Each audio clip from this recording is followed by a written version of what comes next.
Hello.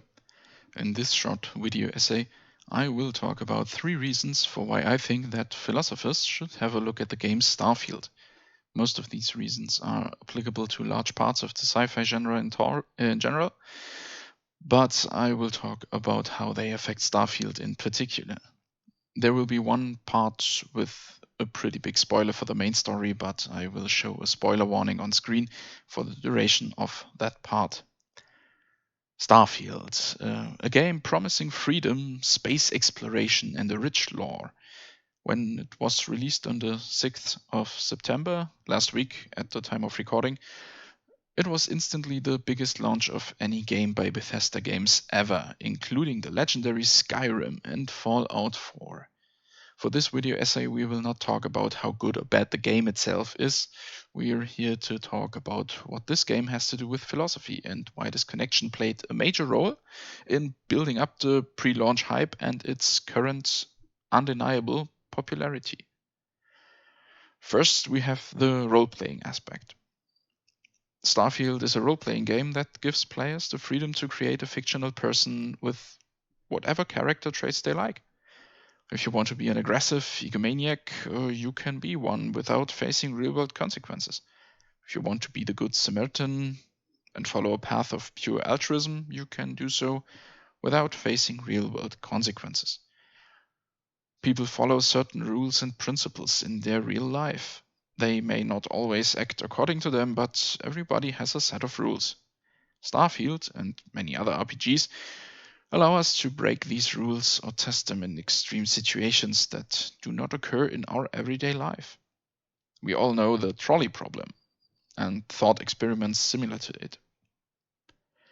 They are always quite abstract, weirdly constructed, and counterintuitive, with the additional restrictions that have to be imposed on the one the problem is presented to in order to avoid creative solutions. A game can present us similar situations, like the trolley problem, but embedded within the context and mechanics of the game. You may not come across an unstoppable trolley in your life, but your character may come across a damaged starship, where they have to decide whether to seal off a reactor room to save the rest of the crew from radiation and therefore killing the engineers inside, or whether to give the engineers time to escape and therefore endangering the lives of all people aboard. A role-playing game can push us out of our comfort zone of decision-making if we get immersed enough. After the situation is resolved, it's not uncommon for a game to ask our character to defend their decision. We would do the same with people who tell us how to solve the trolley problem.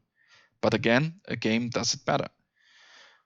While going through a thought experiment does not let you face consequences by any means, the game you're immersed in does. NPCs are actually dead in this fictional world. Possible future paths are blocked. Now your character has to argue why they did what they did from a true ex posteriori perspective, adding another layer of complexity to the ethical process.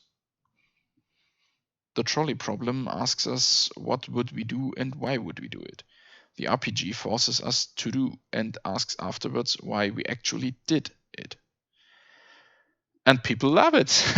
Whenever a new RPG is getting announced, one of the major requests of the majority of gamers is the inclusion of big decisions that have an actual impact on the world and story. People don't want constructed thought experiments in isolated situations without consequences. People want to be challenged with decisions that are embedded within a system of premises, rules, and consequences. Second, we have the fictional world as a possible world. Philosophers love to talk about possible worlds. It's a tool often used to discuss or explore concepts and ideas independent from certain current world issues, but still within a set of rules. Exploring fictional worlds as the creator or just as a mere visitor of such worlds allows us to really test the boundaries of reality. What is necessity or just contingency in our world? Then we have, of course, the multiverse theories. One of the many topics where philosophy and theoretical physics are close co-workers. Exploring the idea of a multiverse comes with a lot of metaphysical baggage. What is identity? If we meet a counterpart of ourselves in a parallel universe, are they us? Are we them? Are we both one or completely separate? Sci-fi especially loves this concept, whether it's just a parallel universe like the Mirror Universe in Star Trek or an infinite branching of alternate timelines, something that's also explored in Star Trek and also in Starfield. Without going too heavy into spoilers for Starfield's story right now, it's safe to say that multiple versions of a multiverse theory get at least hinted at and questions about identity are raised. In particular, one chapter of the main story that takes place on an outpost called Nishina, multiverse, identity, and a tough moral choice come together, making it the most interesting and philosophically most demanding part of the entire story for me. I'll talk about this mission now, so if you're not done with the story yet, spoilers are incoming.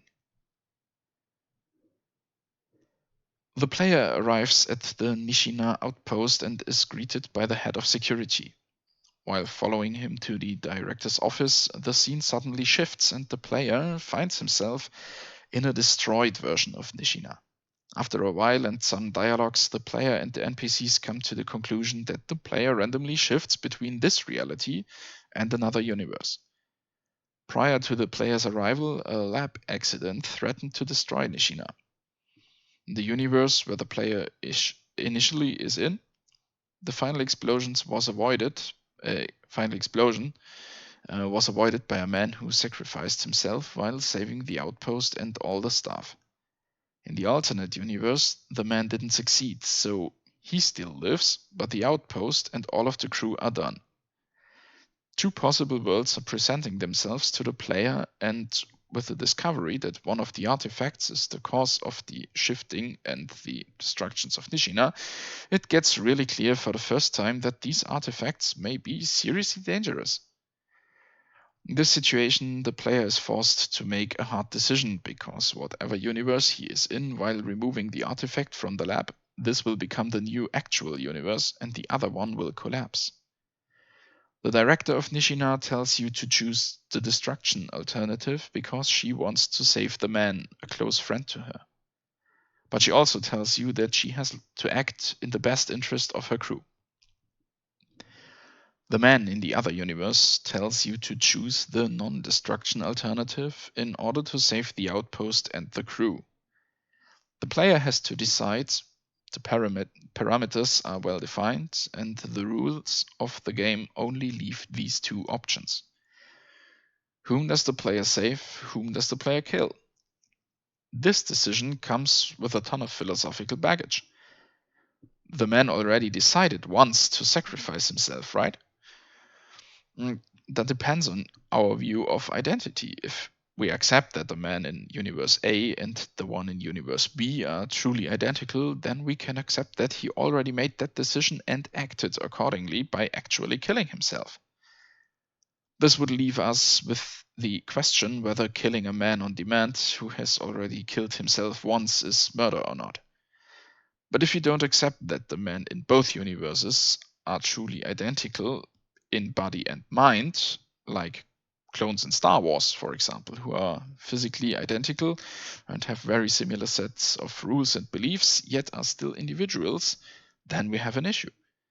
We have one man who decided to sacrifice himself and did it, but we now have another man who says that he has decided to be sacrificed without actively sacrificing himself.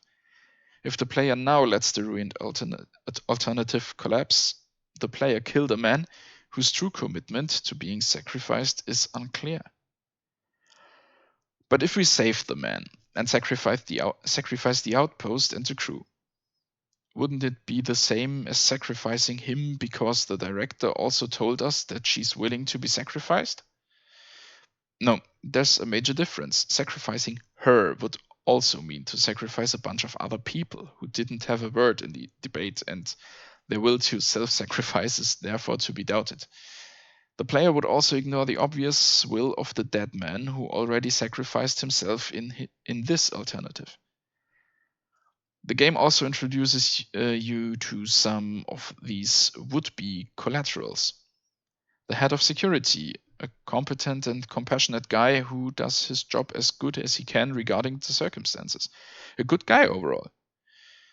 Then we have the outpost doctor, a grumpy woman who isn't really nice to the player. Then the game presents the player with an opportunity to discover something about her as a person, and that warms her up towards the player.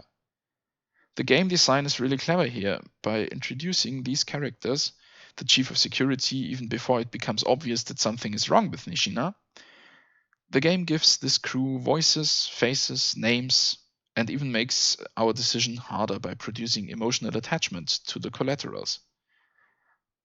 To wrap up the Nishina chapter, it is within its core still the trolley problem. You're at the switch. Do you kill one or a group? But it's embedded within a story, within rules. To please the players who are philosophically interested, the game subtly flavors the situation with additional questions about identity. Now, the third point. Wandering is the beginning of all philosophy. A game like Starfield, with its vast worlds, numerous plants, animals, and minerals to discover within them, fascinates us. It triggers our natural curiosity and our drive to discover the unknown. To us humans of the early 21st century, space is the ultimate unknown. Mankind always had a dream to reach further, to travel through previously unpassable realms. Early ships had to stay within sight of coastlines, then we have managed to cross oceans. Tales like the story of Icarus show us that the dream of flying is probably as old as our species, and it's not a dream anymore. We reach the highest mountains and the deepest sea, and we travel the skies. But when it comes to space, we have merely dipped our little toe into this adventure. Although we know and love adventure novels, exploration heavy games like Minecraft or Subnautica, it's always space that fascinates us the most. We know so little about it that our imagination is not yet stifled by too much research. The disenchantment of our world, as Max Weber once called it, has just begun when it comes to space. There are still wonders to be found. In Starfield, you can just run around with your scanner in hand and do a bit of research. But why is that interesting for philosophers? Well, if we do exactly that, we follow the footsteps of one of the greatest philosophers of all time, Aristotle himself. Go out there, look at something, and ask yourself how and why is this object the way it is. Wondering, or in Greek, taumatzein, is, according to Aristotle, the beginning of philosophy. Aristotle may be well known for his books about ethics and politics, but he was a very busy researcher as well. He wrote tons of scrolls about animals he observed or political constitutions and systems of his era. We did the same when we were young. We saw objects and creatures that were unknown to us and tried to figure out what they are and what they do and why they exist. The pure, innocent, wandering child is the stage in our lives where we are all philosophers. Sadly, this goes missing over time, but a game like Starfield provides us with the opportunity to be the curious child again. It goes further than the regular escapism we are looking for in video games. It can reignite this spark of curiosity that so many of us lost while growing up. There we have our 3 reasons why philosophers should take a look at Starfield. The role-playing aspect that lets us experience classic ethic dilemmas in an immersive way. The possible worlds that allow creators and players to test the boundaries of reality and to discuss highly theoretical problems like identity. The aspect of exploration, pure curiosity, and wondering as innocent, childlike discovery of a world. I think that especially the third aspect is the reason for all the hype and current popularity. We saw similar hype surrounding No Man's Sky, Elite Dangerous, Odyssey, and Mass Effect Andromeda. The promise to be able to discover like a toddler in a forest instantly connects us with us on a very deep level. Now I wish everybody a pleasant day and much fun with Starfield.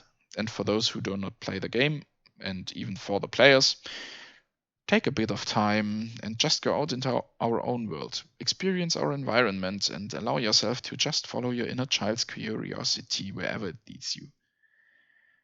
And if you think that would be boring, let me quote Bilbo Baggins for you. It's a dangerous business, Frodo, to going out your door. You step onto the roads, and if you don't keep your feet, there's no knowing where you might be swept off to.